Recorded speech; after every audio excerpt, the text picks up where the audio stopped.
Hey, Jan. Hey, Alita. Hey, Charles. Hello. We have some stuff that has come up today for 4 of our board members. Peggy might not be able to make it, but she was asked to invite or participate in a legislative hearing. That's really important. So she is doing that. And Zan has the Association of Counties meeting. Seems like And it's a crazy week for everybody from what I can tell. yeah, Mine's gosh. insane. So like, because I've got to leave Yes. here right at 6 because I've got a budget commission meeting. So Oh, boy. Well, I will be sure to so end it does, so on does time. Jan. If you two need to sign out 5 minutes early for a bio break, please feel free to do that. Might need to. So Yeah. I appreciate that. Oh, of course. Yeah, we're all people too. We were hoping, you all made this decision too, to have it be easier to do it a week early because of the holidays, but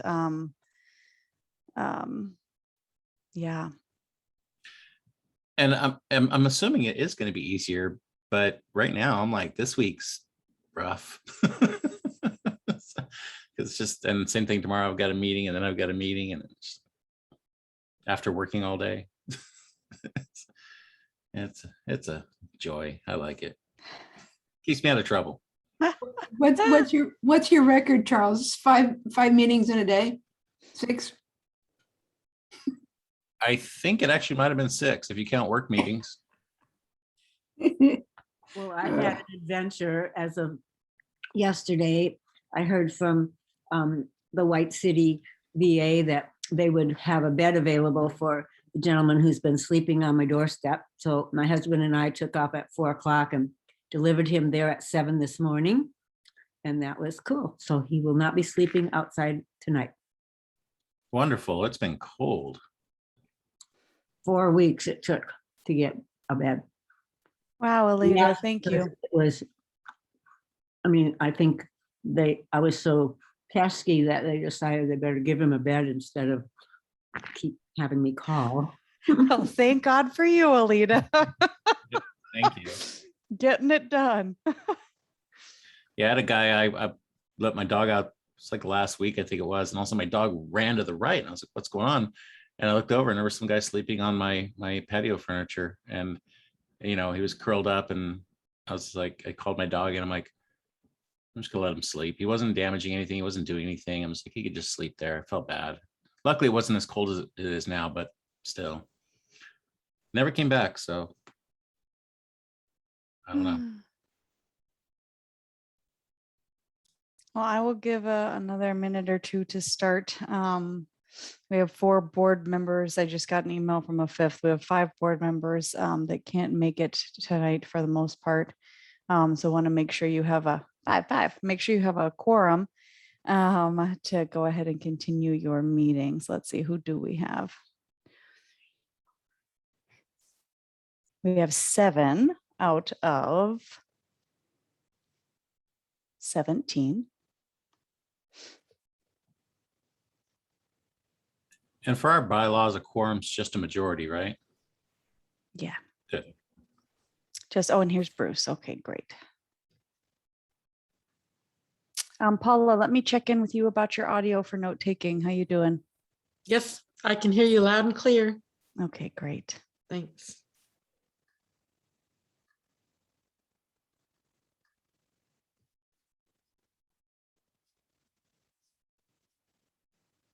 Well, and hopefully we get another board member joining momentarily.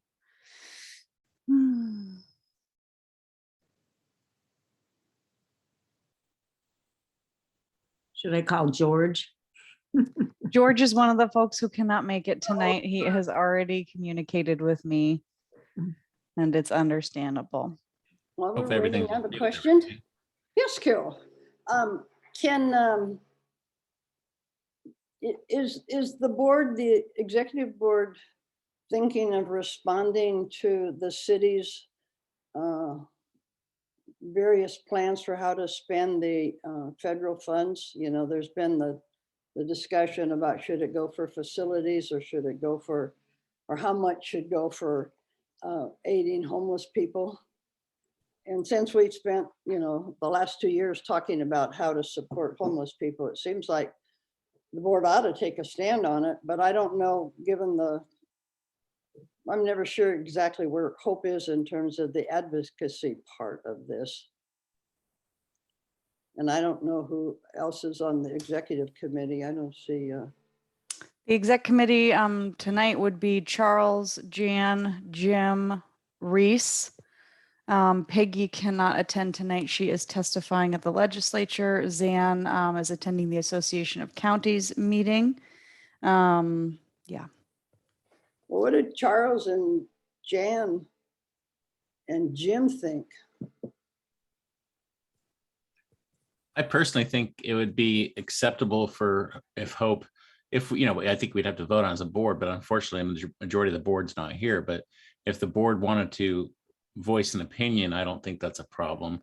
The city, there has been talk of how to spend those funds, but there's been no set decision. That's the part of the budget commission meeting later on tonight, and then it still has to go before council. So and I'm actually trying to get through my email right now of a lot of public testimony on a response to that. So yeah, I think, if that's something the board's comfortable with, I don't see it being an issue, but.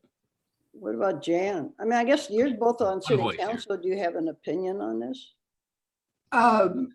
It's a process. Yeah, I Carol. get that. We I'm have, strong. How I feel about process. we have, Okay. the allocation process is done through a committee called CDAB, Community Involvement, Yeah. Diversity, and blah, blah, blah. And I am not on that. I don't think I am. I Right, don't but think it's going to go to council. I mean, Yes, the decision will go to budget commission, and then they'll make a recommendation and go to council. And we have spent 2 years saying we need to do something about our homeless population. We now have a peck of money that council could have a strong voice in saying, the paper was saying that there's some Yeah. service providers want 30% of that funds to go to supporting homeless. And I just feel like Hope ought to say something. I think there's a lot of Hope individual members who have said something, Uh-huh, which is, and they've made it loud and clear. which is what? Yeah, Yeah, what? What did you make loud and clear? they made loud and clear. A lot of, Tim Roach. Yeah, One of our I'm seeing a lot members. of people want to see at least 30%. Yeah. Several said at least Tell me that. 20%. Yeah, Some said 30. Well, I don't want to beat this into the ground, but I do. You're both city council people. You're both on the Hope board. I would have an expectation that you would both advocate that 20 or 30% would go to homeless or to those individuals working with children and adults who are homeless.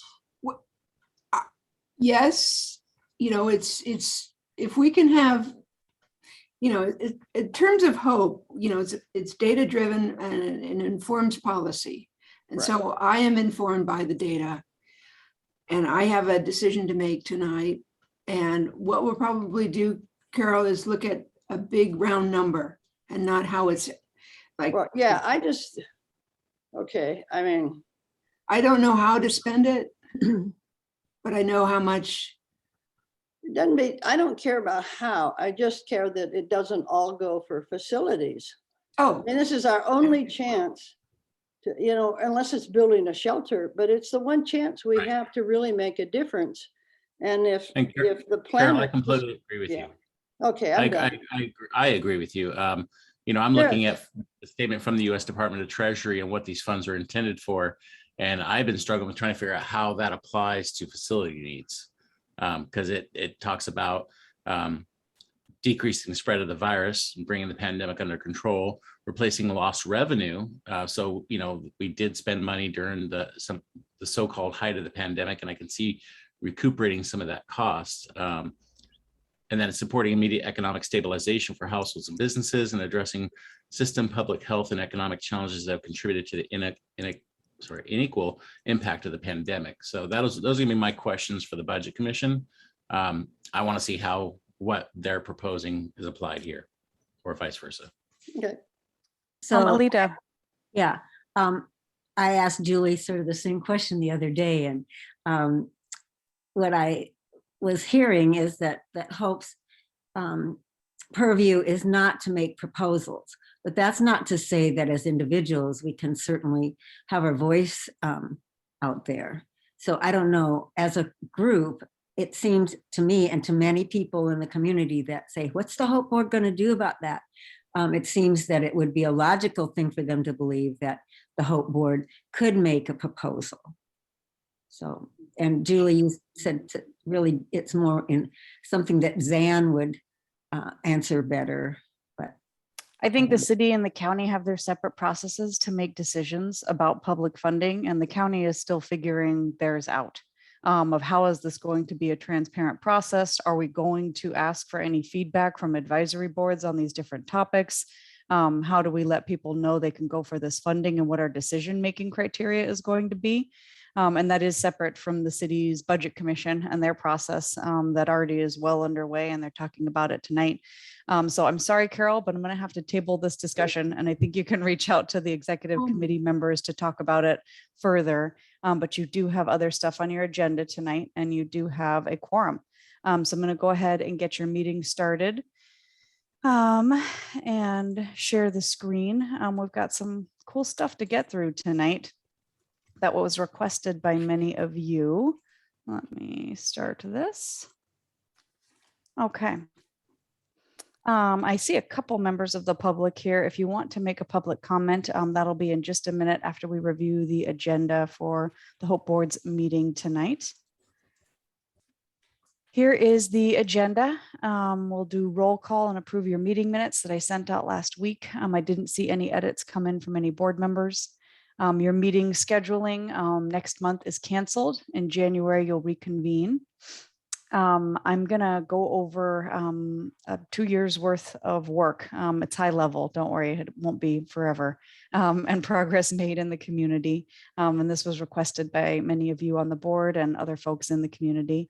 And then summarize the feedback that you all gave that's gonna inform where this board goes from here, and has already helped inform that about what has worked successfully for all of you as board members, where are there areas for improvement going forward as a board, and who plans to serve a second 2-year term. And based on who's staying on for a second 2-year term and the vacancies you all have, touch on the recruitment priorities for the board, and then the next steps. Just reminding you all of your culture that you wanted to set with kindness and open-mindedness and curiosity and transparency and inclusivity and respect. Okay, public comment. I'll go ahead and stop sharing and see if we have any folks from the community, non-board members who wanted to make a public comment. I'm not seeing anything in the chat. Are there any folks from our community who'd like to make a public comment? Okay.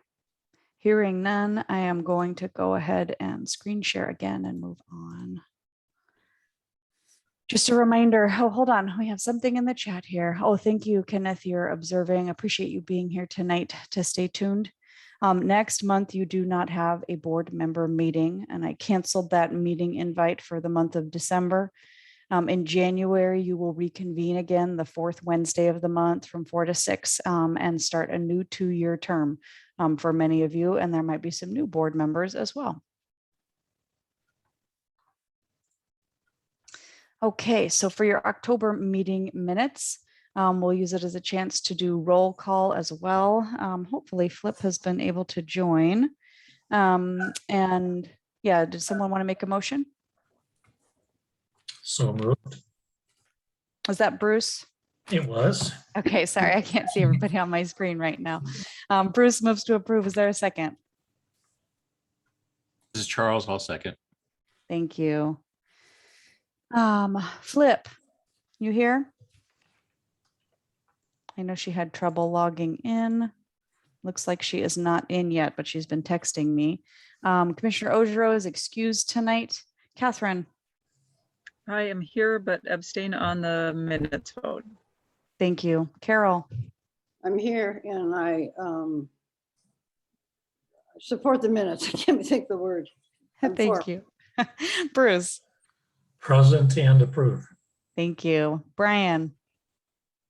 I haven't seen Brian yet here.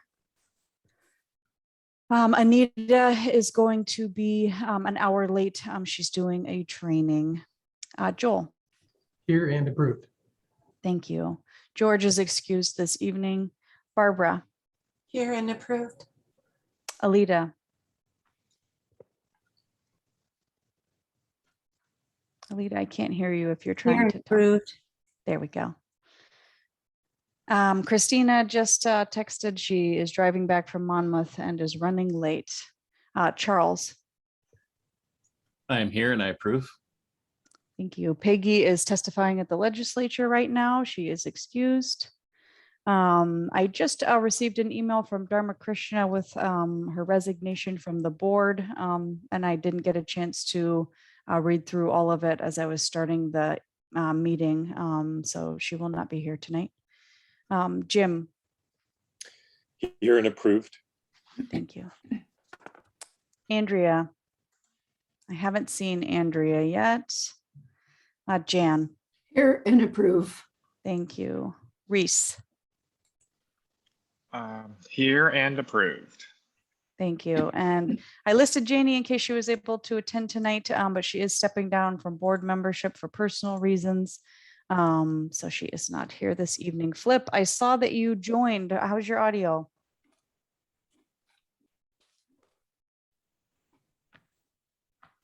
Are you able to talk yet? I can't hear you, Flip.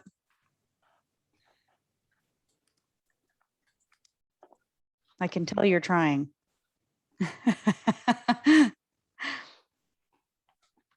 Yeah, go ahead and utilize the chat function and I'll see what you're saying here.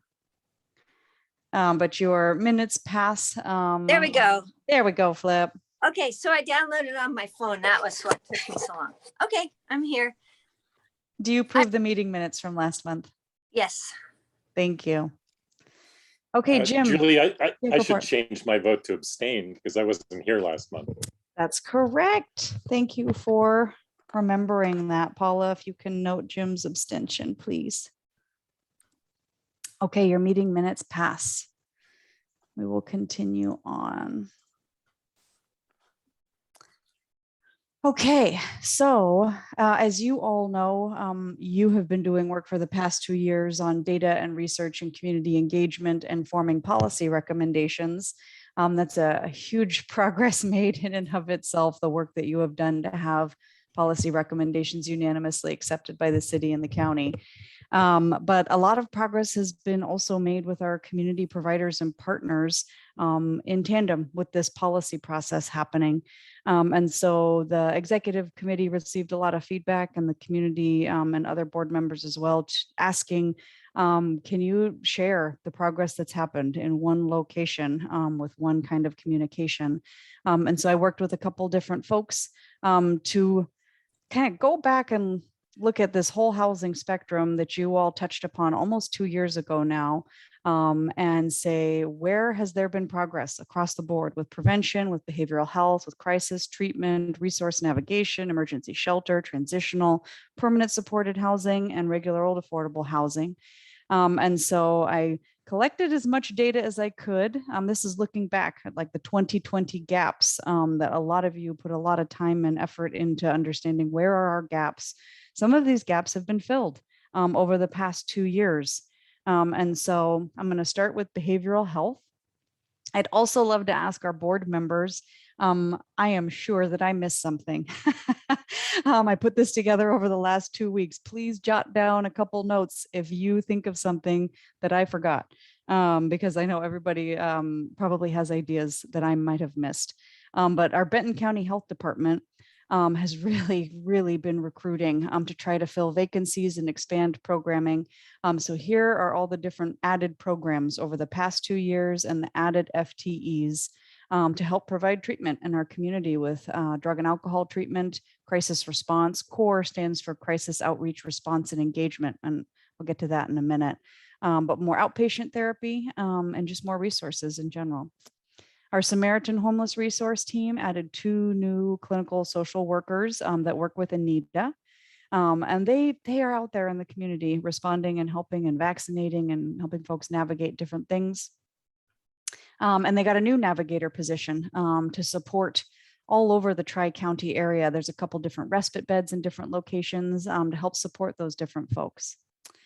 Pathfinder Clubhouse is a great new added supportive environment, a location downtown Corvallis, and they help train people with different mental illness and mental health issues. It's really become a community hub for referring people and having a safe space for folks struggling with mental illness. So here's more on the crisis and the behavioral health improvements for crisis response. That's the core team that launched this past summer.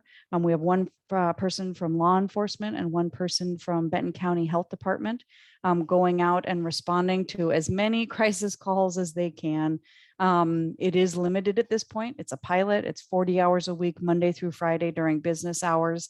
But it is helping to divert some calls from law enforcement when there's a mental health situation and a mental health crisis, and they are collecting data on what the calls are like, how many they're going out on, what the need is, to try to understand more what staffing is needed for crisis response in Corvallis and Benton County. And as far as a location for folks in mental health crisis, Danielle Brown really has done so much work with Benton County Health Department, and the county has secured funding for a crisis center. It's going to be downtown likely in the old Board of Commissioners office on 5th Street, and that building will be renovated, and those renovations are dependent on a couple other office space stuff movement. But they're planning to start renovations in 2022. So there is no specific date about when that crisis center will be up and running, but it is planned and those renovations are funded and it's moving forward. So that's huge. And that's happened over the past 2 years. And it's one of the real gaps that was outlined in Benton County is crisis response services and a place to take people in crisis that's safe. So a resource center, this was one of your recommendations, and also one of the gaps is where can folks go where they can enroll in all the different public assistance programs and something of a one-stop shop for public benefits. And thankfully, United Way has really taken up the torch on this with their new Director of Community Impact, Chris Sherrod. And he's helping coordinate all the folks you see listed here to talk about how do they share office space to help clients who want to enroll in SNAP and TANF, who want to enroll in CSC's utility or rental assistance, who need help enrolling in OHP, who want Meals on Wheels if they're a senior. Those are all dispersed by different entities. So sharing office space from the client perspective so they can go to one location and enroll in all these different programs was part of your recommendation, and it's happening and it's moving forward. And Chris is doing a great job coordinating all these different entities to move it along. For a resource center that is more low barrier and basic needs, the Corvallis Daytime Drop-In Center, they have just been killing it. Alita, you're doing such great work down there, and Allison Hobgood is their first paid executive director, thanks to Alita securing a grant for that. But they have expanded staffing and capacity and data reporting hugely over the past year or two. They went from 1 paid employee in Allison to 6 paid employees. I'm not going to go through all of this, but it is available and it's going to be posted online. They have a ton of amazing staff members now who are doing basic needs navigation, data entry, helping people with wellness and harm reduction. They have relaunched the Homeless Employment Launching Program project to help get folks connected with jobs. Maddie Bean is doing their street outreach response. And this is new, that SORT, the Street Outreach Response Team, is now officially under the umbrella of the Daytime Drop-In Center to get some of that organizational structure and a full-time staff member to coordinate it. They're really codifying all those relationships in the community now that they have paid staff capacity to do it. And Samaritan is on site. Benton County Harm Reduction is on site helping clients. They are serving as the physical space and location where a lot of different people who are experiencing homelessness are able to access services and providers from other organizations like Benton County and Samaritan and Corvallis Housing First. So they've really added capacity.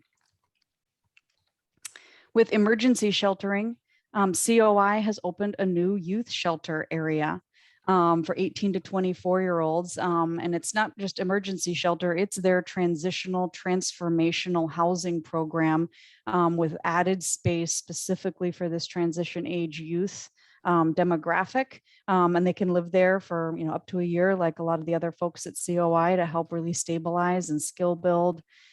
So they were able to open that. It is at limited capacity because of COVID. And I think that has been the case for a lot of program expansion. Corvallis Housing First acquired the old Budget Inn Motel on 3rd Street and have renamed it 3rd Street Commons. Unity Shelter is operating that location, those 24 motel rooms, as an emergency shelter during COVID. And the long-term plan is to transition that location to permanent supported housing. Unity Shelter has also just been killing it. They have expanded locations, staffing, bed capacity, community partnerships, and we'll get to more of that on the transitional slide. The city is pursuing 4 micro shelters at City Hall, really trying to provide a location for more micro shelters. The county too opened spots out at the fairgrounds. And right now, our county staff are working through the logistics of how could we provide a county location like the fairgrounds or another spot, but do it with enough staffing so that folks are really supported, because a lot was learned with the fairgrounds camping, and it was a difficult situation for some folks and for the staff who were trying to support people out there.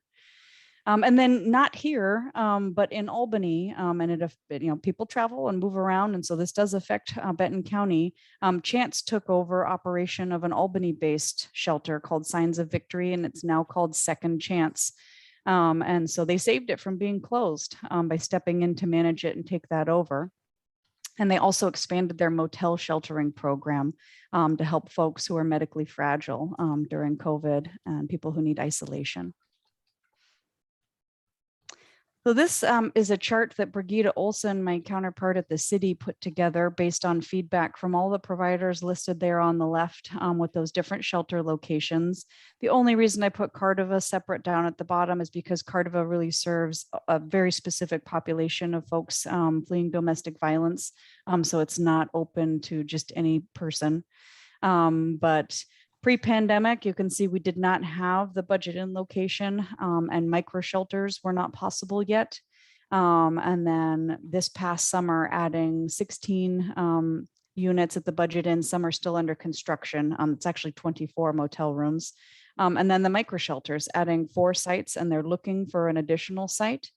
But capacity during COVID has also played a role. So the men's shelter is typically 50, and they're down in the 30s. The women's shelter, although they added 4 spots. COI is down with their capacity a little bit, but then they opened up their transition age youth area. So they're serving a new population as well. In total, once folks are able to operate at post-pandemic capacity levels, as a community, they will have added 68 new spots. Which is a 44% increase in shelter capacity over the past 18 months. And that's just incredible. Catherine, I see you raised your hand. Why don't I go ahead and stop sharing? Did you want to chime in with something?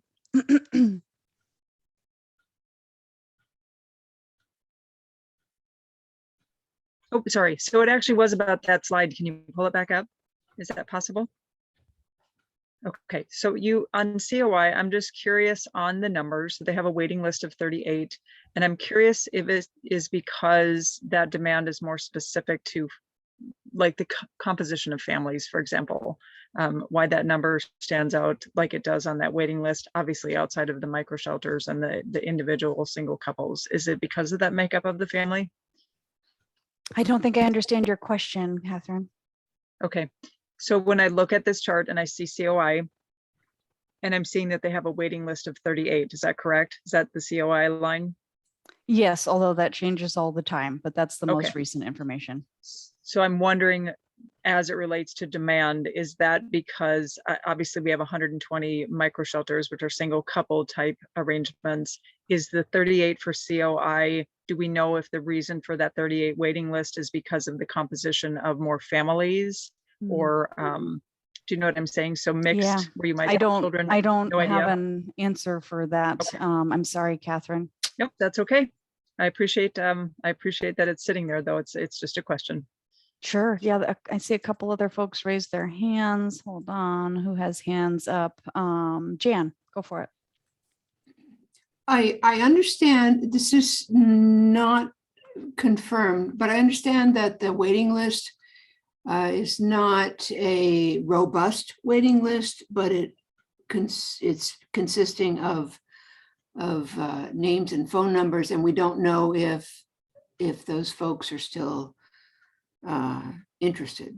Is that something that we might want to look at in terms of making headway towards our know by name or our HMIS registration or data, that sort of thing? Just wanted to point that out. I don't know that it's accurate to say those 120 folks on the wait list are not still interested in housing.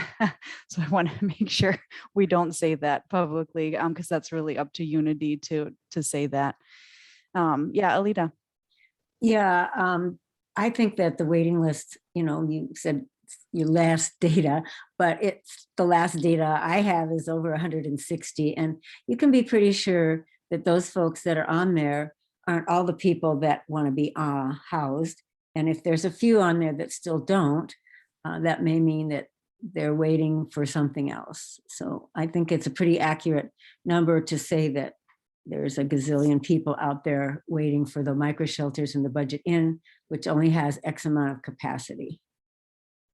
Thank you. Barbara, did you want to say something before I move on? Yeah, I just wanted to add to what Alita said, that there are people that are probably sleeping on couches or staying with friends that would like their own place. They just don't have that option. So if anything, I would guess that these numbers are probably lower than actual. Okay, I'm going to go ahead and continue on. For transitional housing, Unity Shelter, like I said before, they've really expanded their micro shelter locations and safe place program. That is the support staff for all those different micro shelter locations, which takes staffing and capacity. They have hired so many new staff members. And I think the last time I heard Sean share, they had up to their staff capacity by 50%. And 4 new sites, which takes a lot of collaboration and time and planning and logistical and electrical. So they've really provided quite a few new spots for folks. Permanent supported housing, Corvallis Housing First has funding to develop the 3rd Street Commons locations. That takes a long time. They are in the pre-development stage. And I know that the city, I think just last night or on Monday, funded pre-development work for that 3rd Street Commons location. And the county has funded site improvements for the existing buildings.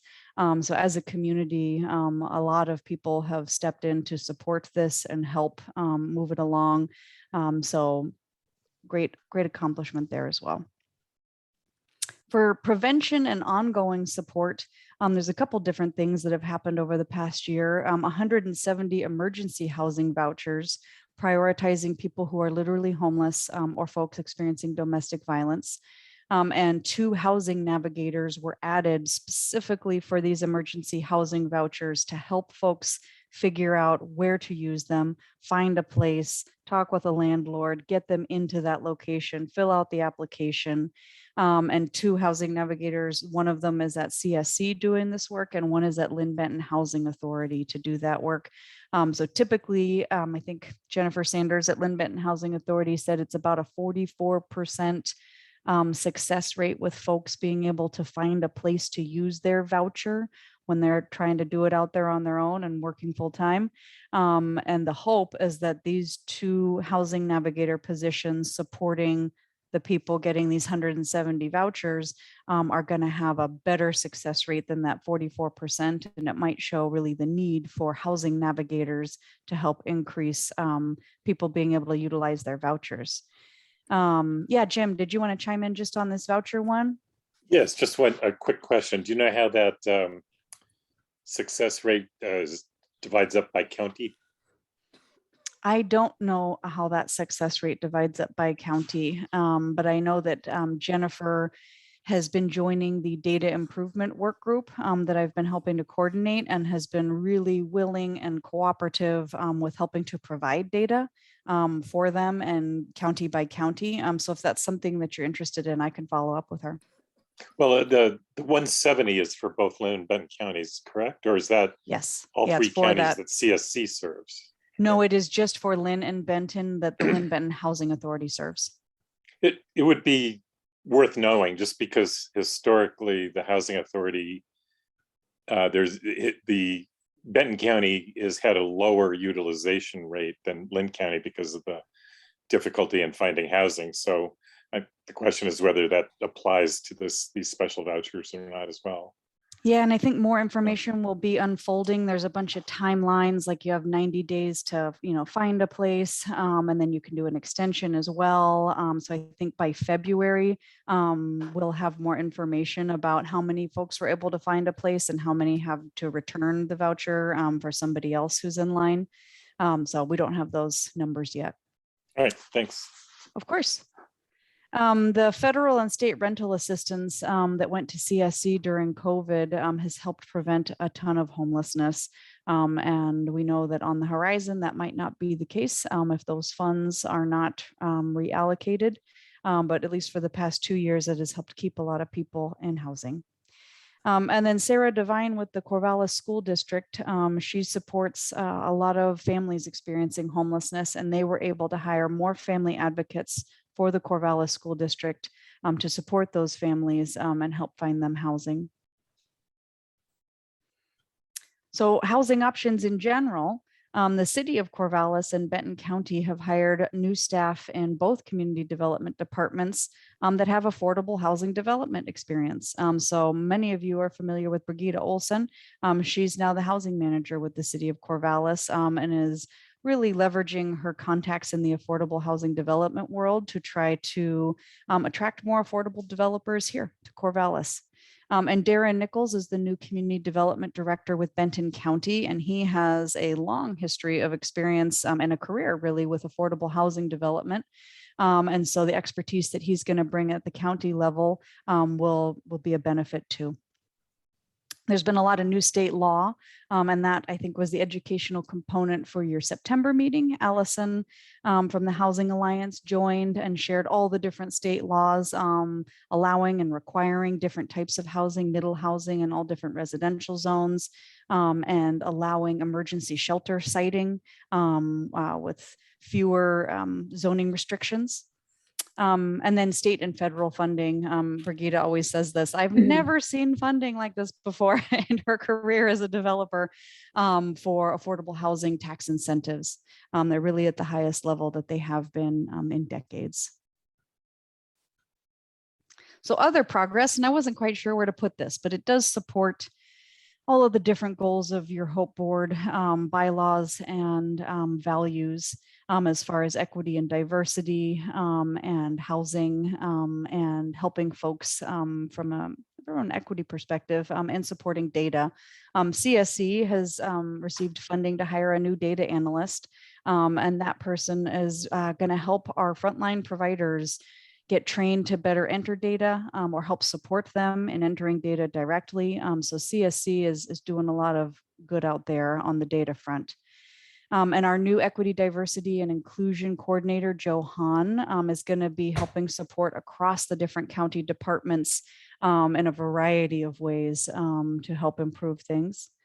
And our Benton County commissioners, thanks to Zan Ogerow and all the information she took back to them there from this HOPE board work, voted to join the Housing Alliance that Allison McIntosh helps coordinate statewide, and that really helps amplify this area's voice in the legislature, because the Housing Alliance, all the different members help vote on what the priorities are for that legislative session. So Benton County now has a vote in that. The community court program, Jan, thank you for reminding me to include this. Judge Larry Blake, one of our local municipal judges, has really spearheaded this and taken it on, trying to do what we can to divert folks from the criminal justice system who really need mental health and housing and treatment for addiction. And there's been a lot of local participation from community partners like Allison Hobgood and others to try to connect people with services. And then again, the legislative changes on shelter siting and housing and funding. Okay, so I'm going to go ahead and stop sharing there. What did I miss, folks? Let me make sure to include it. Did I forget anything? Because I'm sure I did. On any of those. Behavioral health. Yeah, Catherine. Well, I'm not going to point to anything you might have missed, but I want to tell you I appreciate that it encompasses all of these pieces that are kind of scattered throughout meetings and different places that we might interact with homelessness and housing programs. I think that's actually a meaningful representation of the lift that's happening in the community. But it does reflect that there is motion forward, and that often goes unseen. So that was well put together, and I appreciate that high level with a little more detail presentation. Thank you. Thank you. And I have to thank Paul Bellotta too, who helped contribute to that. And he detailed an email too with some bit more fine details that I'll share with the board after this meeting. But I wanted to make sure to put them in here first. Alita, yeah. Will you be sending us copies of your screen share stuff? Because I think that I would love to have those slides. Absolutely. And every past meeting PowerPoint is on the Hope Advisory Board website under past meetings. So anybody can see these as well. They're available for the whole community. Thank you. What else did I forget? Joel, did I forget anything from your world? I think you covered it. There's been a lot going on in the last couple of years. So. Okay, great. Catherine, you want to chime in again, or is that the same hand? No, I just have another question. So I see that summary kind of as a tool as we work with outreach and different partners. Is there a way to summarize that in a statement with maybe links to like the core program or some of the other partners that we have, where we've got a resource that we can take into any given meeting, drop it in a chat and share it with some of our other partners? So it's a request for more from you, but it might be real useful. I would appreciate being able to show this to Philomath Council, for example, but there's other folks that I have in mind too. So nice representation of the work. Thank you. I would love to have something like that. I know that we will be recruiting for a communications director with the health department who would provide some staff capacity to do more of this work. I have to be honest with you all, the Measure 110 application is due in 2 weeks and it's going to be a real heavy lift and I'm going to be helping with that a lot. So this will probably not get done till December 9th, Catherine. Barbara. Yeah, thank you. Julie, this is just a phenomenal presentation that you put together, pulling in all of these threads, as Catherine said, so that it's one coherent and cohesive state of the progress for what's been done at the city and the county level. One of the questions that I've had in my neighborhood is, why aren't we building more houses? And so I think as we are communicating this information, it's really important to share that these new hires, this infrastructure that is being built, has to come first, so that when those houses, when those homes and shelters are being built, they can be managed appropriately and it doesn't just, collapse in on itself. So it's just a point that as we're communicating this to the public, and they'll probably say, why are you spending hundreds of thousands of dollars hiring people when you should be, building homes, is that we have to have that infrastructure in place first to be successful, and really communicate that well to the community so that they understand that. Yes, communications capacity for that messaging and education component is a gap that is working on being filled. But I definitely understand that. And I think our providers do what they can also to communicate that, yeah, it would be great if you acquired a new location, but who is going to run it? And who are the people who are going to make sure that the folks there are supported so that it is successful? Because with permanent supported housing, it can't just be the location. It's a whole set of services that go along with it. Thanks for that, Barbara.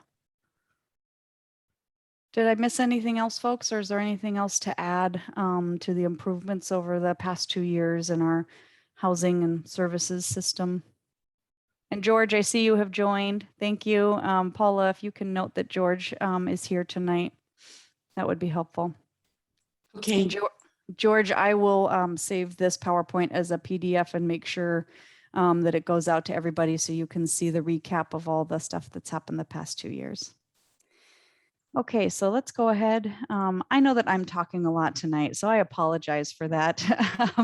But this recap of the feedback that you all gave over the past 2 years, I think it's important to share, and the executive committee thought it was important to share as well. So what worked for you all? What was successful? And what are the areas for improvement going forward? And who plans to serve a second 2-year term? So we will start with what worked and what was successful based on all of your feedback. There's sort of 5 main areas, and I'll give some more detail going forward. But the structure and the process for this board, having a staff person, my staff person was instrumental in having it move forward. Educational for board members in the greater community, relationship building. And then the end result, the biggest tangible success, having policy recommendations finalized and accepted by the city and the county unanimously. So what worked well for the board members, having the bylaws dictate the process so that you all could proceed in a data-driven way and a value-driven way and not based on emotion, having it be public for transparency and accountability.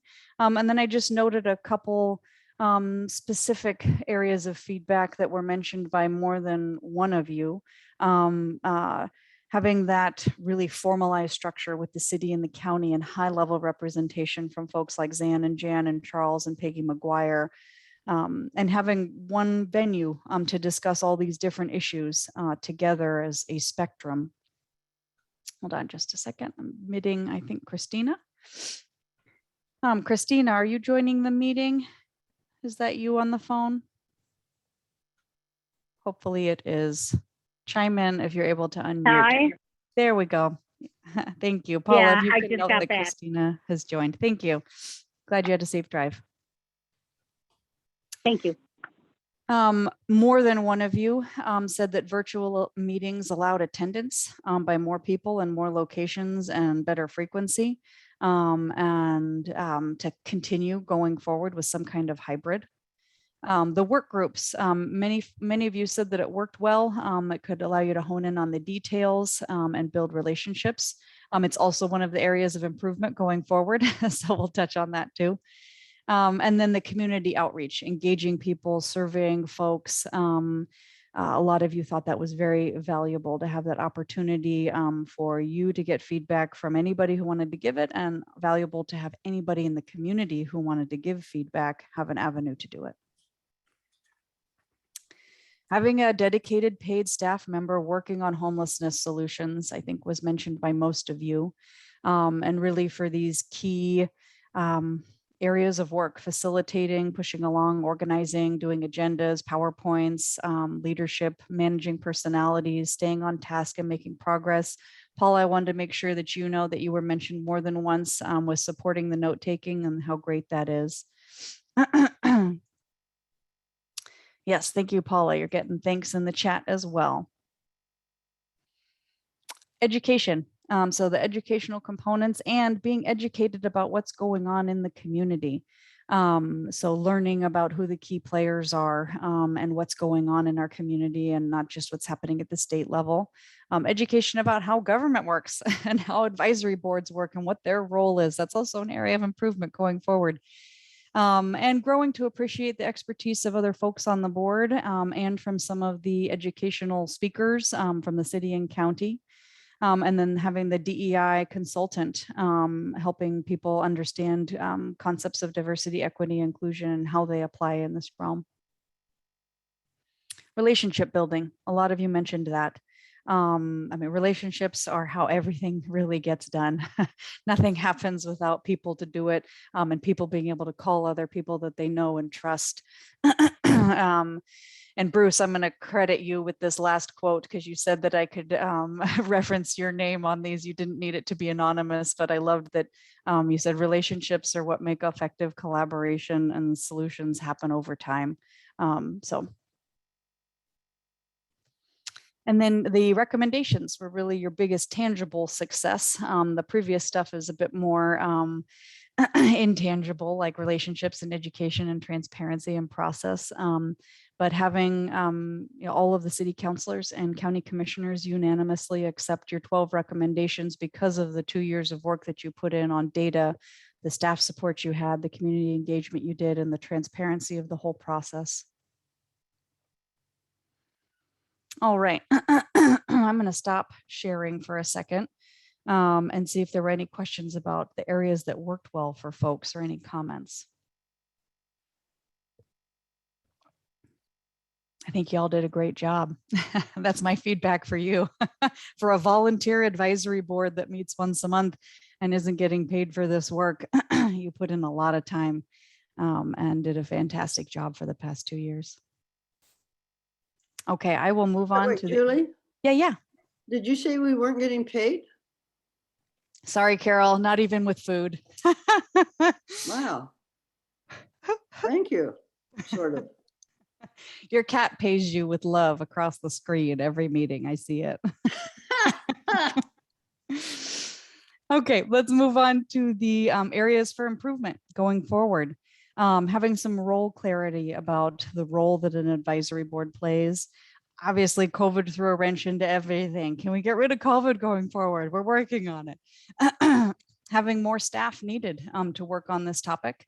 Managing the differing levels of knowledge, personality, and passions on the board, tackling other topics, improving how work groups function, improving board representation, and having a quarterly HOPE meeting function as a public forum. So I'll give a little more detail on some of these areas. This role clarity, and I feel this very strongly, but I heard it from most of you. Understanding for board members and for the general community, and this also plays into that communications support that we need. This role, the role of this board is to recommend policies based on data, research, and public engagement. And so many of you are doers and go-getters and providers and leaders. And so re-articulating routinely that planning and research and policy is separate from immediate solutions and implementing changes out in the community. And lots of board members are doing work to affect change immediately, but it's another avenue aside from the HOPE board. And this advisory board to the city and the county has a specific role to play. So being sure to re-articulate that and communicate it out. And it's something that I'm going to work on improving too. The staffing needed to work on this topic. The bylaws for the HOPE board outline really far more work than what you're able to do as a volunteer advisory board and with one paid staff member. So many of you noted the communications that is needed for the general community understanding on this and the progress that's happening. Having someone to manage or coordinate projects out in the community. Improving data and measurement and understanding future growth and development needs. And then understanding the comparison between the justice system improvement and a lot of staff support that's been contracted out for that and wanting to see investment on this topic with staff support. And then noted from a couple different folks who are very deeply involved in what's happening with implementation, about a need for a paid team of 3 with different types of expertise to support this topic. And it's really not the board's role to do this, but more a lot of the board members have noted the staff need to work on these solutions and implement them aside from what the Hope Advisory Board is doing. I hope I made that clear. Areas for improvement going forward, managing the different levels of knowledge and passion and personalities on the board. We have some board members with masters on the topic of equity, diversity, and inclusion. We have some board members with masters in social work who are out there on the front lines. And then we have some folks who are really interested in learning more about those topics. So something for the executive committee and myself as their staff support to tackle going forward is how do we have educational components that support board members' interests and the community interests in getting educated, but also understand that certain board members don't need certain types of education anymore. How do you as a board make space for people who might take longer to process before participating, or for people who are shy? And I think the work groups played a role in helping with that. And I think in-person meetings also help with some of that. But how do we improve on that? That's going to be an ongoing question. And then emphasizing and educating board members about the concept of a parking lot. Which sounds like a horrible term, but really it's, this is an important issue, but we're going to go ahead and park it over in the parking lot instead of bringing it into the store with us right now, because it's not something that we can tackle right now today at this meeting, and helping to understand that and structure your meetings and your topics and your priorities in a way that acknowledges certain parking lot issues, and you're able to move on from them. And then managing the passion. So many of you are passionate about this. That's why you're here. But understanding that it's a complex issue that has a multifaceted solution, and focusing on the spectrum and not just fixating on one part of the spectrum. A lot of you would like to tackle other topics going forward, like jobs, regular old affordable housing, as you say it, Carol, regular old affordable housing, the vicarious trauma and well-being for you all as members. Homelessness is a burnout topic. And so how can we do some trauma-informed care training for you all as members who continue to work on a topic that can burn folks out? The sequential intercept model, housing first as a policy that helps drive all investments across the housing spectrum. Hold on a second, George. I'm reading your comment to see if we should. Okay, give me a minute, George, and then we'll circle back to that, okay? Areas of improvement, the work group structure needs improvement. Some of the work groups had to almost duplicate the work that they did with the larger board, and perhaps the work that different work groups did wasn't given the same weight as other work group work. So how does that get improved? How does the work group work be given weight with the, I know that's a mouthful, be given the weight with the full board, so that they're not having to duplicate their efforts over and over again? And really, there's no benefit to that work group time and work if it's disregarded by the rest of the board or not given the same weight as other work group work. So coming up with some kind of structure and agreement of how work group work will be acknowledged or incorporated for the rest of the board. And some folks thought that it might work better to have some key strategic people do things or tasks instead of having all board members have to serve on a work group just based on time and priorities and expertise. So that's something that the executive committee can look at going forward, and you all can discuss too in your next term. Board representation. The board and the bylaws outlines diversity. And with business representation and community and neighborhood perspectives, we have a lot of advocates and providers. So working on more diverse representation from businesses, recruiting more people of color, folks from communities of color. And then a couple of you also said, including key executive directors from the providers to have that collaborative strength of the leaders who are working on implementation now. So folks like Ben Danley or Sean Collins or Allison Hobgood. We do have Andrea Myrie and Alita, who has helped run the Drop-In Center for a long time, but areas of improvement for board representation. Communications, I think we all agree on this one, for education and messaging, questions from the community and relationship building. Okay, so I'm going to go ahead and stop sharing so that I can actually read your comment well, George. Do you want to just share it verbally?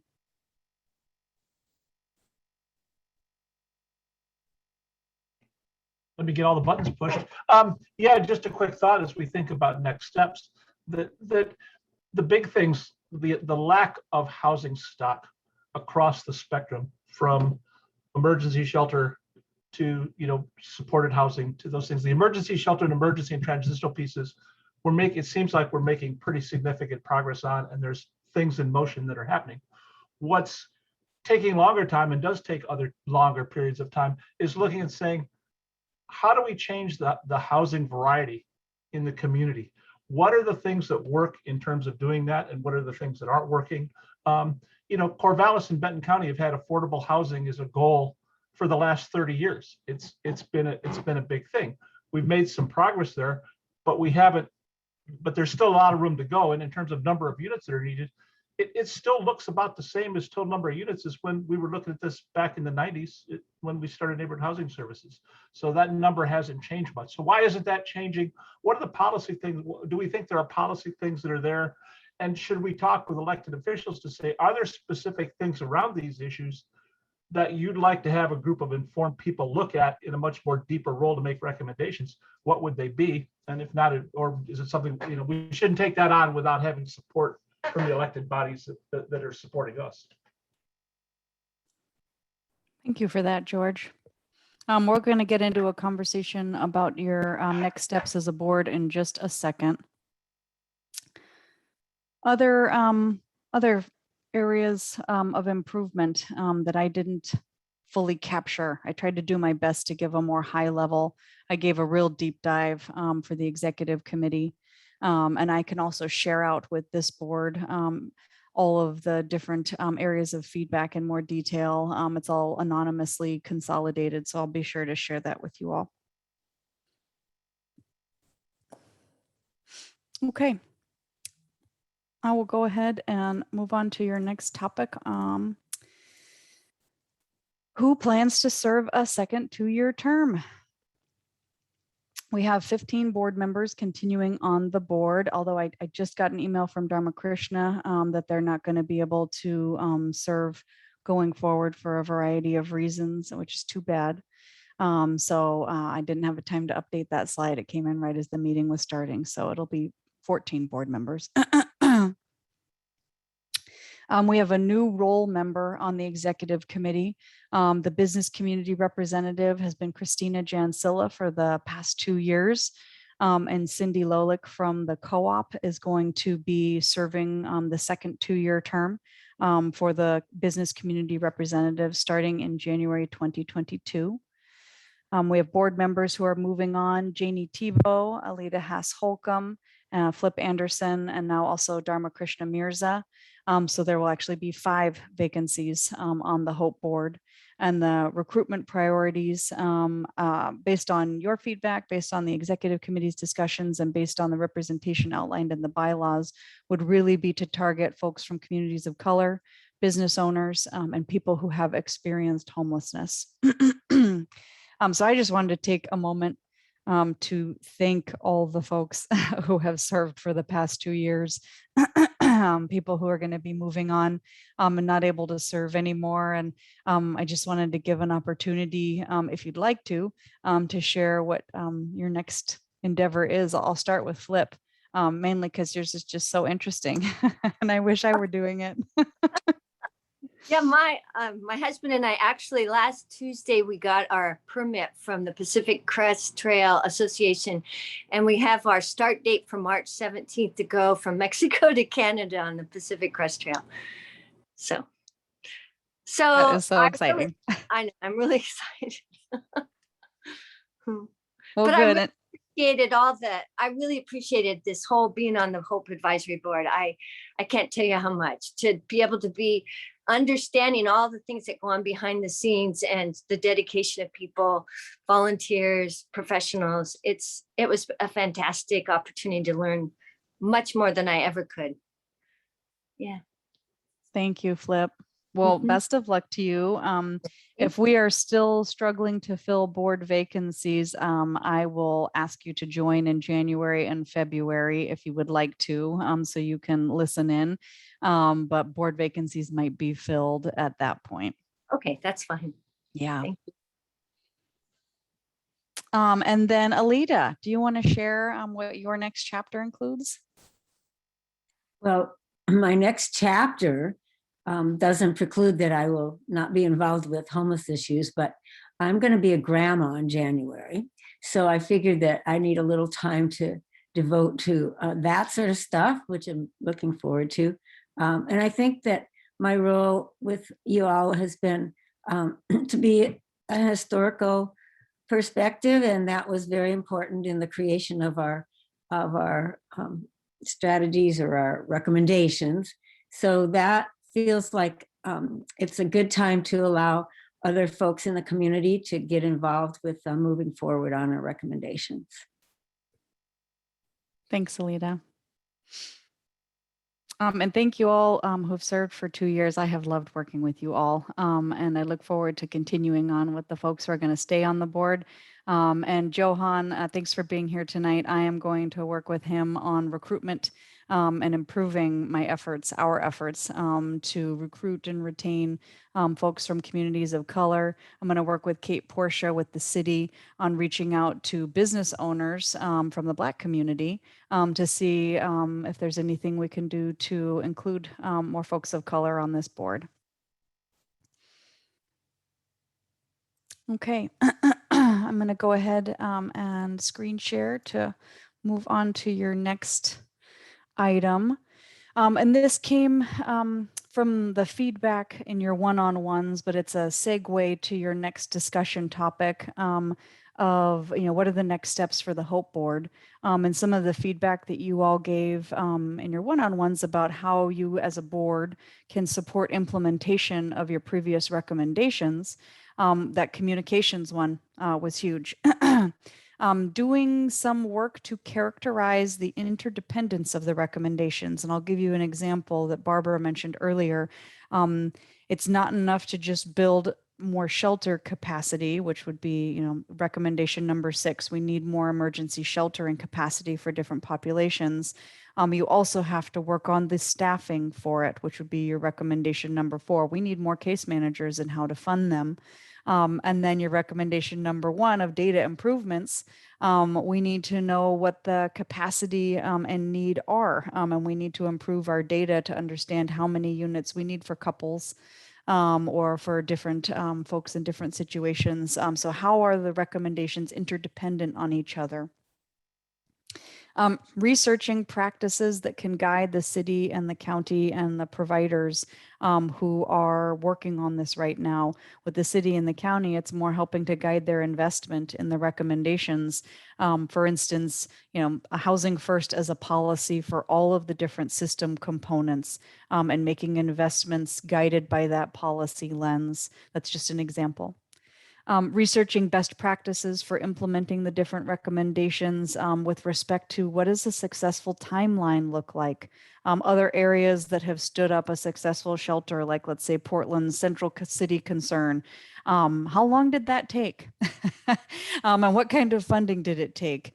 And researching what is a good capacity for a shelter based on a population. Researching successful collaborative organizational structures to work on solutions, or even successful collaborative structures to deliver services. We have quite a few different organizations here. What are other types of collaboration looking like? Having a work group work with CSC to work on that metrics for success, which was, I think, your second recommendation.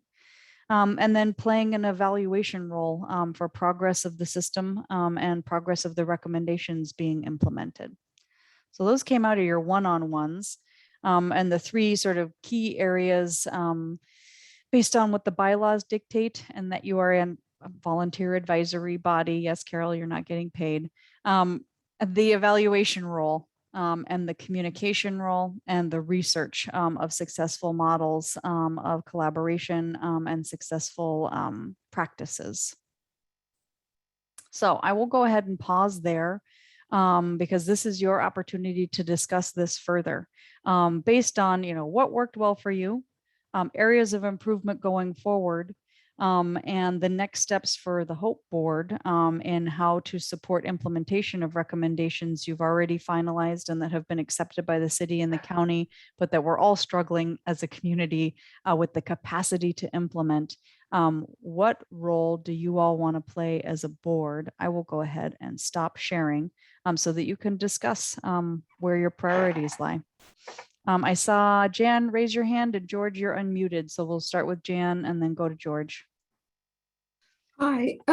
Well, yeah, I've been paying very close attention, and I think that no matter which initiative or which avenue we take, we really need to know the extent of the issue, the extent of the problem. What's the extent of the problem that we're dealing with? I think we truly need an evaluation of what our data, the extent of our homeless issue is. And that includes the chronically homeless, it includes the families, it includes those being evicted, it includes a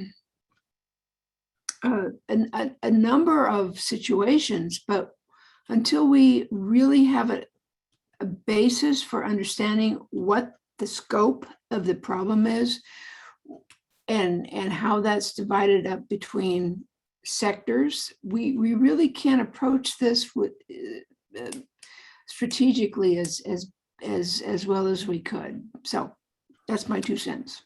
Well, Jan, your data work group did a substantial amount of work on this topic, like an 1.5 hour long presentation on the numbers of folks who are experiencing homelessness, who have been chronically homeless based on data from Unity and Brad Smith, really, and data from CSC, Lynn Benton Housing Authority, Lynn Benton Community College, COI. So you have done quite a bit of data analysis and assessment of the numbers of need, maybe updating that.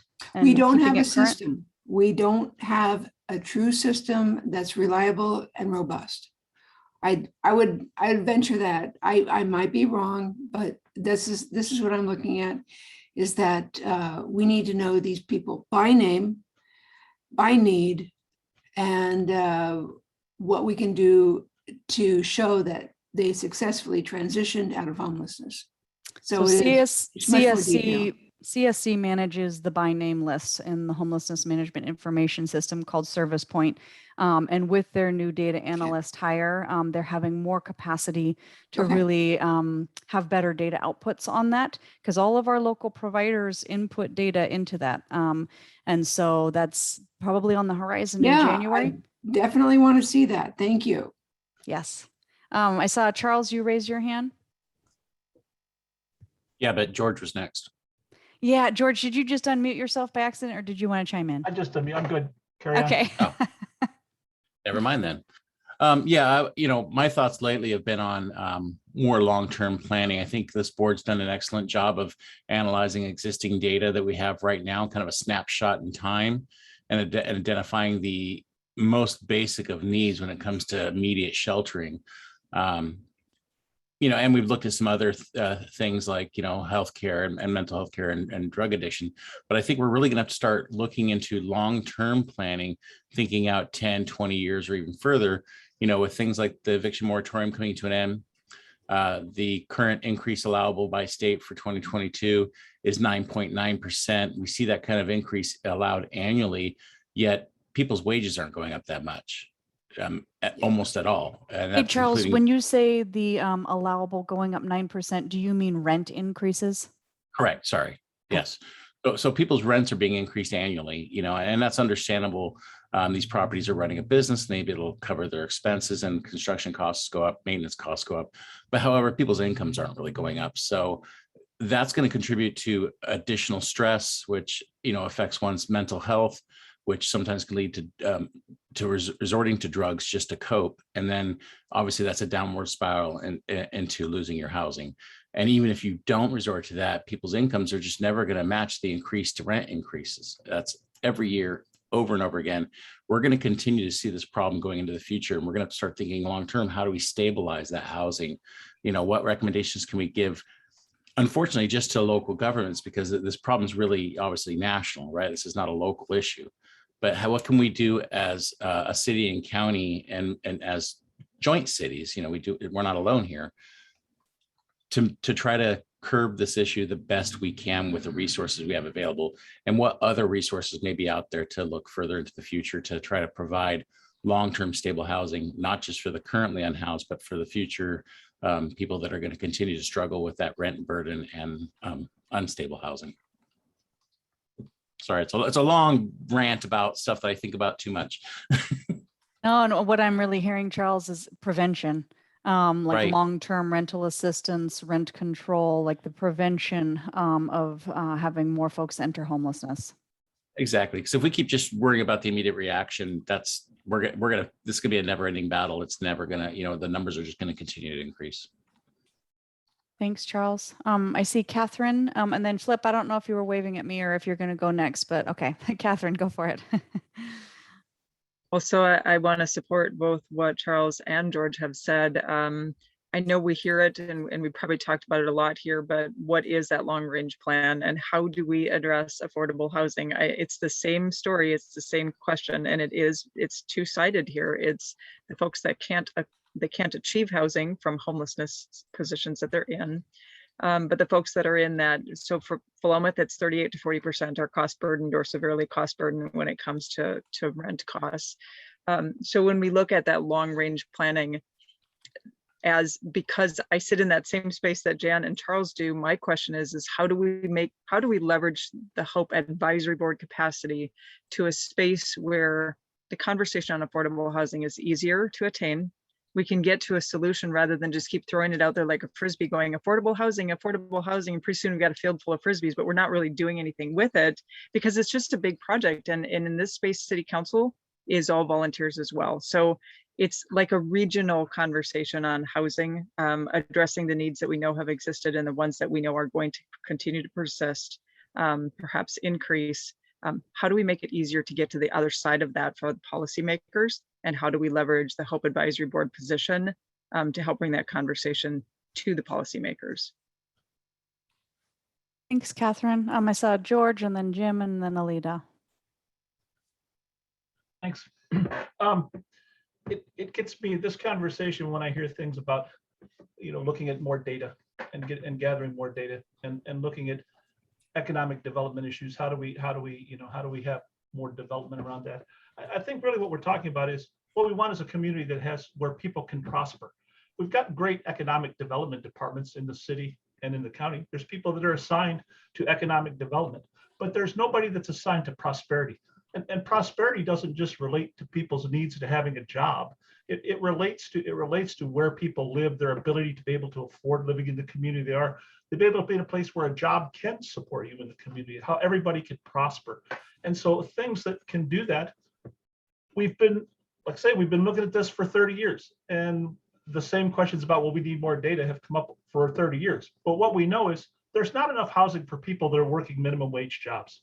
So how do we get, if a job is a solution for people to move out of poverty and into homelessness, then where are they going to move if they do that? Well, we've never had substantive discussions around how do we get housing built that can be affordable to people that are working at or below the median wage in the community.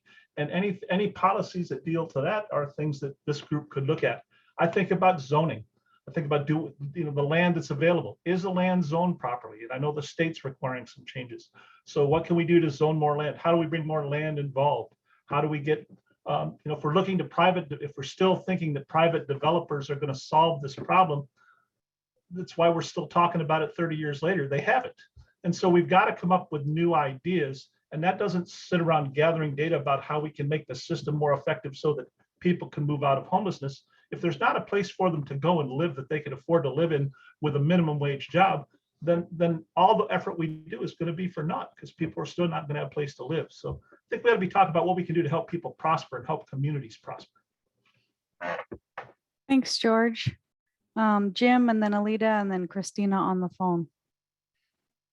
I appreciate the last few speakers and kind of returning our attention some to the big picture. When we first got started, we were facing the beginnings of a pandemic.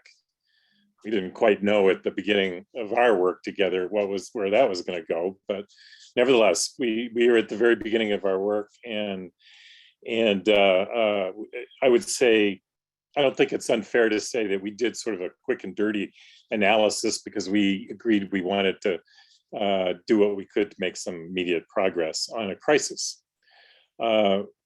What we didn't have time to do, and didn't, because we agreed that triage was sort of the call of the day. What we didn't have time to do is look at the big picture of what we're trying to achieve, and what we can do to address root causes. Another way of putting it is that we've never had the discussion, other than briefly and as an aside, of whether we're actually trying to make homelessness go away, or to use a phrase that I've run across, because most people don't like the phrase "end homelessness" because they don't think it's realistic. So the technical folks have been using the phrase "a functional end to homelessness," where recognizing that people are inevitably going to become homeless, but we should have a system in place that keeps that period of houselessness as short as possible. There's communities all around the country working on that. They don't accept the idea that all they can do is mitigate the harm of homelessness. They've adopted the idea that homelessness should not exist. And if it does exist, it should be for as short a period as possible. So at some point, I want to be able to get past, as the advisory board, past the triage framework and get into that larger question of why we exist. I mean, the Hope Board, not human beings, and what we're going to do to address those big questions, and including what can the things we're already doing be better targeted towards that more ambitious goal of saying that homelessness is an injustice, it's immoral. We should be doing something to make sure it goes away as much as we can. So I'd like us to evolve into that discussion, which I think is consistent with a lot of the points that I've just heard. Thanks, Jim. Alita, and then Christina on the phone. I know that we've already talked about the role of our Hope Board, in that it's not necessarily to throw out proposals, but I think that there's an elephant in the room for the idea that public housing is not a popular thing, and that it just isn't the purview of the city or the county to build public housing. And public housing has had a demise since Nixon got rid of everything. But before that, public housing was not such a bad idea. We've learned a lot about how to mitigate some of the trauma of it. And I think it could be done a lot better, but we have to get past the elephant of the room of saying that we as a community can't do it. And the next, looking forward 10, 20 years, I think we need to bring it into a space of conversation and movement forward, that a city of this size could actually do public housing and help the heavy lift that's being done and has been done over many, many years by the churches and other non-governmental agencies. I think that's why George helped to found Willamette Neighborhood Housing Services so many years ago. Christina, you're on the phone and you wanted to chime in. Are you able to unmute yourself? I hope so. You can hear me? Yes, go ahead. Hello? Okay. I'm going to take the other side of the coin in regards to what Charles said and George said. Being, the thing is affordable housing.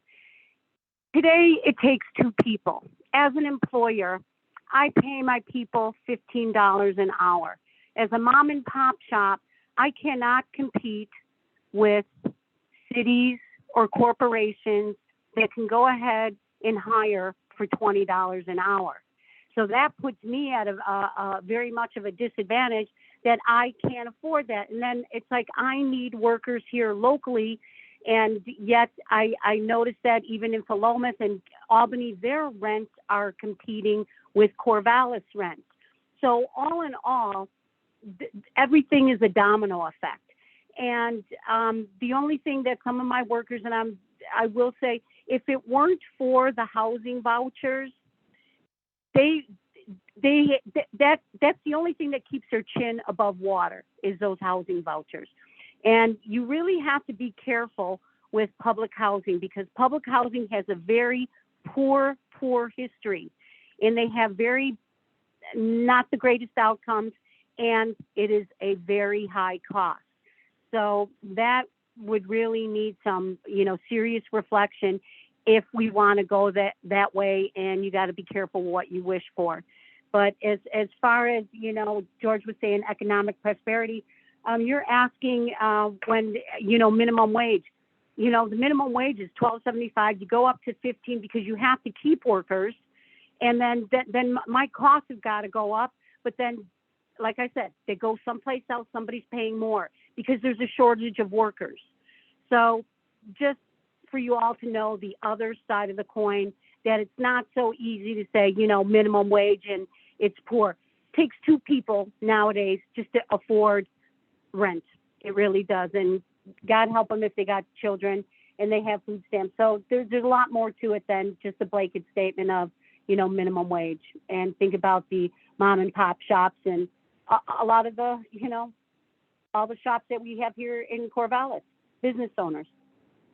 Thank you. Thanks, Christina. George.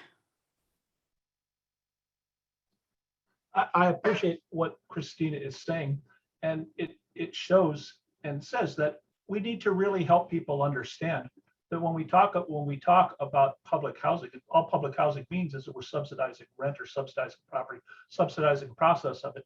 It doesn't necessarily mean giant concrete skyscrapers with people packed into them, in rundown neighborhoods. That's not what that looks like. You can go around Corvallis today and see 600 or 700 units in 10 or 12 different locations across town that are all affordable housing, all at rents that people can afford to pay. And I'm going to tell you, if you ask their neighbors about it, I would bet you they'd tell you they're nice people and they're happy that they're there and they look just like the rest of the neighborhood. That's the kind of thing we can do, and that's the kind of education process that this group can help to facilitate, to be able to say, when we talk about options, different options for housing, it's not necessarily that government investment in housing is bad. It's the only way that we're going to get to drive down costs for people that we need to fill the kind of jobs that Christine and other folks are able to offer. Thanks, George. Other board members who haven't had a chance to speak yet tonight. Carol, I see you put your hand up, and then we'll make sure to circle back. Yeah, I just wanted to, I think one of the roles we might play, I'm not sure, somebody has to play, I don't know if it's the Hope Board is. I've been spending a lot of time talking to people about housing and affordable housing, and I've been talking to developers. And I think I mentioned this before, there's a real disconnect between our city's aspirations in terms of diversity, et cetera, and how people respond to housing being built in their neighborhood. And that somehow, I don't know how we deal with that disconnect, but we see it over and over again, whether it's the latest is the Timber Hill edition. There's a movement to stop that edition. And when you talk to individuals and you say, well, don't you want Corvallis to have a vibrant downtown? And don't you want to have young people and musicians and all kinds of people? Everybody says, sure, sure, sure. But that ability to, or the willingness then to support a development. I mean, basically the Timber Hill people I've talked to are saying, well, we have pathways and we really like the paths and the deers and the birds, and are not tracking that liking of paths and birds and deers is really basically saying we don't want people here. And I don't know where this conversation has to take place, or how you can have a conversation that doesn't sound accusatory to people. But it's a real cycle. The city will say, well, we do certain things because the community is demanding that. And the developers will say it's really hard to build here because the land development code has gone from 1/2 inch to, a foot. And so somewhere there's a cycle that somebody needs to start to engage in conversations. And I don't know if it's our board or where that has to happen, but we will never be the community we say we aspire to in our 2040 document if we don't have housing. I mean, George and everybody's, I mean, that's the key to it. If we don't have a place for people to live, it don't make any difference what that document says. Carol, I'm hearing that communication need. And Anita, I don't know if you're at a point where you can chime in at all, but Anita and I had a conversation about this, and I know that COVID has made it very difficult to go out and have conversations in the community. But if this board would like to have some role going forward with communications, Anita, do you want to share some of the feedback you gave about sort of where your energy would like to go with being out in the community and communicating on this topic on a more community space way? Absolutely. Well, I guess I think we've spent a fair amount of time on the board looking at how to communicate with partners better, how to alleviate the communication pattern within the homeless community. But I think we need to do some work to the broader community at large, because I believe that Carol and George are accurate in that we could talk about homelessness and houselessness for a long time, but if we don't have buildings to put people in, if we don't have mental health counselors to do the mental health counseling, if we don't have case managers, we're just talking to the same people all the time about the same problem.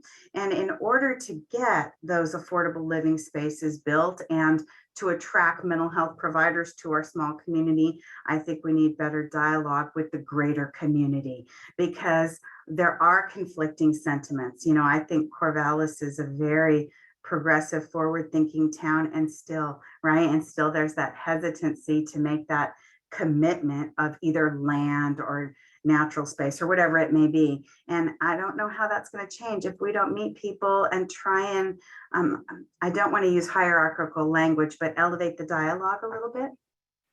And I would love to be a part of those outreach efforts. Thanks, Anita. Yeah, we had talked about, COVID has made it difficult, but having a work group on the Hope board to talk about communication out in the community and what are some talking points or some educational pieces to share, and having some of those work group members go to a farmer's market or a community meeting at the library or someplace else like that to have some more coordinated out in the community communication efforts that are more of conversation and dialogue and educating, not just in like a public forum or with Q&A, but more person to person. And that resonated with me as a new community member in Corvallis. I know I'm not one of your board members, but I'm deeply involved in all the work that you do. I saw, oh gosh, I think it was Catherine first and then Jan and then Jim.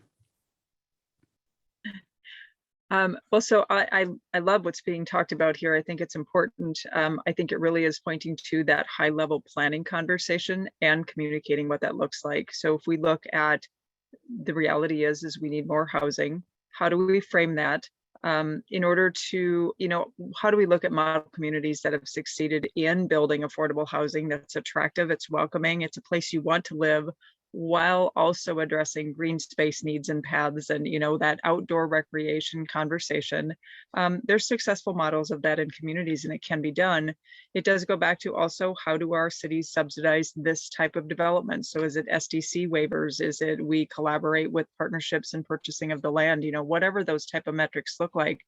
I want to tie this all back to something you had on the screens that you presented, which was that quarterly community outreach communication. So that external facing public commentary kind of event for the Hope Advisory Board group. What would that look like if we start talking about what truly affordable housing looks like? I think a lot of folks, we've heard it all, and we end up with $400,000 and $500,000 houses that are nowhere near affordable, or even $350,000 houses, right? That's the development way, not to disparage any developers, but that's the way it comes in. The results often aren't what's actually needed in the community to meet that, that middle income space or that lower income space. So how do we reframe the goals? How do we have that community conversation and get feedback and say, really, what we're looking at is truly accessible, affordable, like the real affordable housing. And we're looking at ways to do it that's different than what would have been done before.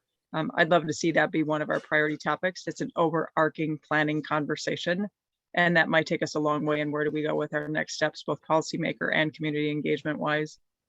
Thanks, Catherine. And Jan and Jim, I'm sorry, I'm going to pause for just a second because I said that I wanted to make sure board members who haven't talked yet tonight had an opportunity to, and then we'll go to Jan and Jim. I haven't heard from Reese or Bruce. I want to make sure you have an opportunity to share your thoughts on the next steps for the Hope Board. Do you have any? And it's okay if you don't, but I wanted to pause. Reese, you first, if you'd like to.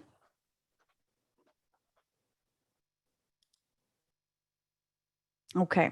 And how about Bruce? Well, I think, the main thing that comes to mind for me is action steps, getting more tactical, getting more action oriented. I feel like we've built a base and, a lot of it, maybe this is just, because I am fairly new in the community, but a lot of it comes back to that relationship factor that I had mentioned in my feedback, that we have I feel like we've invested a lot of time in building a base that we can use as a launching pad for being a little more action oriented going forward, more implementation oriented, and that in no way is a criticism. No way, meaning to imply that non-action oriented, but it's just a process of, I think of building the foundations. Thanks, Bruce. And Joel, too, I don't think you've had an opportunity to chime in tonight. Did you have any thoughts you wanted to share? I don't have anything to add at this time. Thank you. Okay, thanks. Reese, I saw you unmute yourself. Is now a good time for you to share any ideas? Oh, sure. Yeah, I would just echo what everybody else said. In terms of the communication, I really felt like everyone's mentioned that. And I do wonder if there's a way maybe the board could utilize some communication before the hire's made through the county, and we could serve as a temporary communicator somehow. The other thing I'm passionate to hear more about is the just standard low income housing. And the thing I haven't heard anything about, but it's not really housing associated, but I do think it's something important for us to talk about in our community, is drug rehabilitation, and how that affects some of the more immediate problems the community's running into. So thanks. Thanks, Reese. Okay, now Jan and then Jim. Sorry to postpone you. I wanted to make sure that Oh. everybody got a chance to speak. No problem. I just think the prior 5 or 6 conversations lead into the fact that we need to do more public outreach. Okay, thanks, Jan. Yeah, Jim? Some of what we just were discussing about affordable housing and community values and some of the pushes and pulls that impact housing availability and costs. I mean, it's a really big topic, and I don't say that as a way to discourage us from exploring that more. I think if we're going to discuss root causes of homelessness, we have to address housing supply and costs. But I also don't want people to just assume that because it hasn't been talked about enough, that it hasn't been talked about. There have been a lot of efforts over the years to address the very questions that people are raising about how our community views housing and its supply and development and so on. Also, affordable housing is a topic of national and state and regional importance, and so we're not alone in talking about it. What I would say, though, is that I think there's a way to focus that discussion a little bit more into the area of purview that the Hope Advisory Board has, and it kind of gets to what Jan brought up earlier about wanting to understand the data and the populations that are homeless and what makes a difference in their lives. I think our community can become much more targeted in what kinds of housing gets built and who it's for. If we're going to address the needs of the people most at risk in our community or most impacted, certainly that has to start with people who don't have any home at all or any house. But it also, rapidly gets into prevention and people who are experiencing really severe rent burden. And I think that discussion rapidly can lead into actually calculating the number of units we need and what kind they need and what kind of housing they need to be. We can determine those numbers. We can talk about, well, how many of these are family households? How many of these are couples or single people? How many of these are people that have complex needs and related to mental health and alcohol and drugs and so on? And then we can get very targeted about what we're trying to achieve. We can actually, just like we did with one of our recommendations on permanent supportive housing, we have a number of units that we want to get within 5 years. And that conversation about what kind of housing is needed is a much more focused one. And it lends itself to much more proactive solutions, including roles for local government and trying to get certain kinds of housing located and get it built, and to do it in partnership with both for-profit and nonprofit developers. So I'd love for that conversation about housing to get as specific as possible about what we need in our community to serve the homeless population.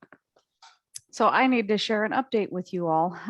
Brigitte Olson and Paul Bellata and I have been doing a lot of work on this topic with our local providers like Unity Shelter and COI and also CSC to try to answer that exact question, Jim. How many folks are currently experiencing homelessness or are in our shelters right now? And are they families? Are they couples? Are they single males, single women, single non-binary, gender non-specific folks? And to understand how the city can utilize their investment in development to target the folks experiencing homelessness. Do they need to be building 3-bedroom homes or apartments? Do they need to be doing single resident occupancy or studios, efficiency, 1 bedrooms? Or 2 bedrooms for people with 1 child or a couple.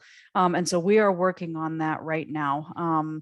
The city is, and they're really trying to work and collaborate with our homeless service providers to understand that need and look at the data that we have that can inform those decisions. So I just wanted you to know that that's happening. Yes, well, that's one of the reasons I brought it up, is because I know that's happening. And I wanted to connect that effort to this discussion we've been having about affordable housing, because that larger question of communications and community values and collaborations, those kind of topics that people on the Hope Board are bringing up as important for us to be tackling. It has that practical aspect, like you were just talking about, the staff that you and other staff are actively working on. And so what is that intersection between the role of the Hope Board and supporting those things actually happening? And communicating it out. Yes, exactly. And another thing in the chat. Oh, sorry, Jim. Go ahead. No, that's it. I'm done. Another thing in the chat, I wanted to make sure to mention, Barbara, you had said, how do you as a board collaborate more with the business community leaders? Since August, I think, Simon Date reached out to me, and he's I want to say president or executive director, CEO, the top guy at the Chamber of Commerce. I don't remember his title, and I'm sorry, Simon, but he reached out with the same sentiment after he came and presented some survey results to your board and the kind of feedback that he got about those survey results. He said, how do we collaborate better with the Hope Board and with folks working on housing and homelessness? And so since I think August, I've had a monthly meeting with Simon Date and Christina Recklau, who runs Visit Corvallis, and Jennifer Moreland, who runs the Downtown Corvallis Association, and also Kate Portia, who's the economic development person with the city and the county, to talk about that. How is the business community better engaged and dialed in, and how do they stay better informed about what Hope is doing, or attend meetings or share information more? So that's an ongoing conversation with them too. We actually have our monthly meeting tomorrow morning. So we'll be talking about it more. Carol. I guess I just want to put a plug in for, I understand the concern about the homeless and the unhoused, but I'm really concerned about that next group of people who have jobs and they just want to live in Corvallis and they can't afford a home here. And then I would also want to put a plug in for the Community Development's website. They have a lot of information on how many houses would have to be built today. If I don't know how many people listened to the rent burden conversation yesterday, but that was one of the conversations. Is we have a lot of people who are just rent burdened, and we need to find ways to help those. And I'm hoping someday that Hope will talk about this next group of people, and I know, or maybe do both. I understand the desire to deal with those people who don't have homes, but I do worry about those people who just want to, they want to come and work and live in Corvallis and raise a family, and they can't afford to be here. And that's a different group. But I think sometimes I think we just need more housing. We don't need to always talk about affordable housing. Paul has said that, and I've done some surveys.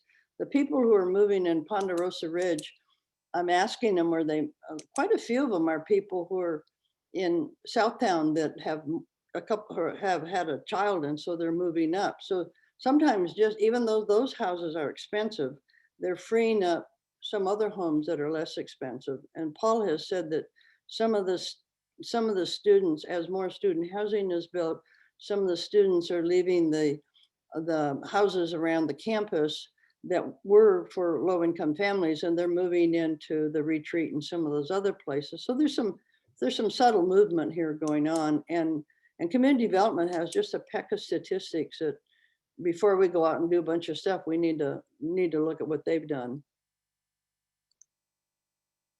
Thank you for that, Carol. I don't think anybody wants to duplicate efforts that have already happened. So that's good feedback. I saw a couple things in the chat that I just wanted to comment on before Barbara. Oregon is unique as a state as far as its tax law and its land development codes. And so when we look at where are other places having success, we have to remember that this state doesn't have local sales tax and has $1 billion tax kicker that doesn't get invested in things, and also has land development constraints at a state level that other states are not dealing with. So I think we have to remember that it's not just what Corvallis and Benton County can do, but what can they do within the constraints of Oregon as a state and the way it's structured. Because places like San Antonio, Texas, and they are just just doing such a great job with some homelessness and housing solutions. They are set up very, very differently than the way Oregon is. And so just keeping that in mind as this board moves forward to research things. Barbara, go for it. Yeah, thank you. Pardon me, I wanted to circle back to what Jim said because what he said really resonated with me. I think to get to that point where we know what needs to be built or needs to be made available, not discounting the work that you're doing, Julie, with Paul and Brigitte. I think for the Hope Board, and I put this in the chat, is, one of the things that we can do is we can potentially host a housing summit in Benton County or Lynn and Benton counties, where we do bring in community stakeholders and we ask everybody that attends to be prepared to provide real actionable data that's going to be useful for all the other stakeholders. So we can potentially use that information to make some decisions. Thanks. Thanks, Barbara. You only have a few minutes left, and I know that a couple of you have another meeting at 6 o'clock, and I'm sorry about that.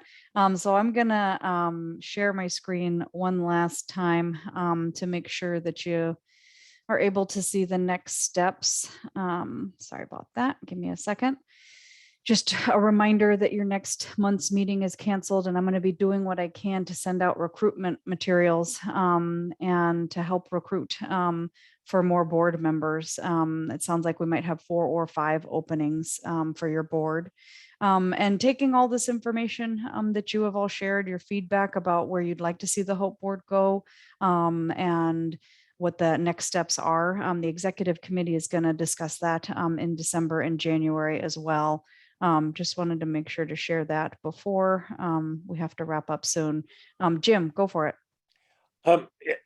Unless I just spaced it out, I think the fact that Reese and I will no longer be co-chairs, I don't think that got mentioned. And it's worth just putting that out there so that people, because presumably we'd be electing co-chairs in January, correct? That would be the goal, Jim. I think if you're still recruiting in January and haven't filled those vacancies yet. Oh, well, sorry, we've got a little buddy in here. Hi, yeah, I'm gonna pass you over to Dad. There we go. How'd you go? Apologies for the interruption. Future co-chair.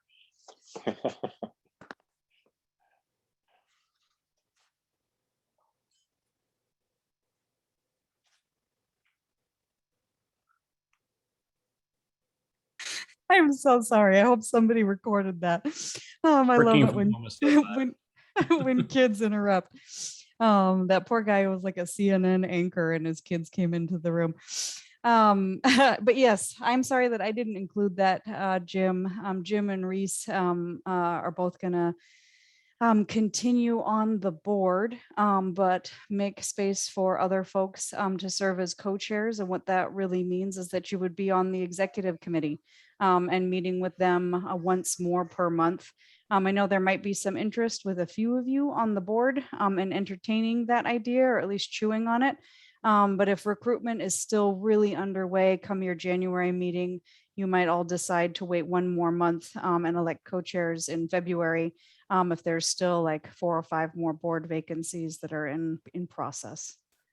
So think about who among you might want to be a co-chair and be on the executive committee.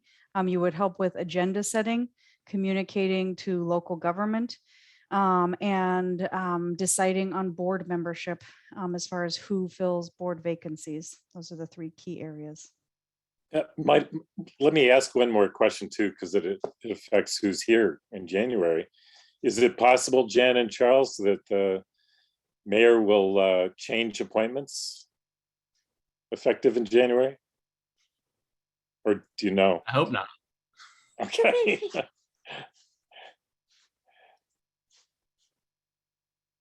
I like having you here, so I'll leave it at that. I both of you. I like being here.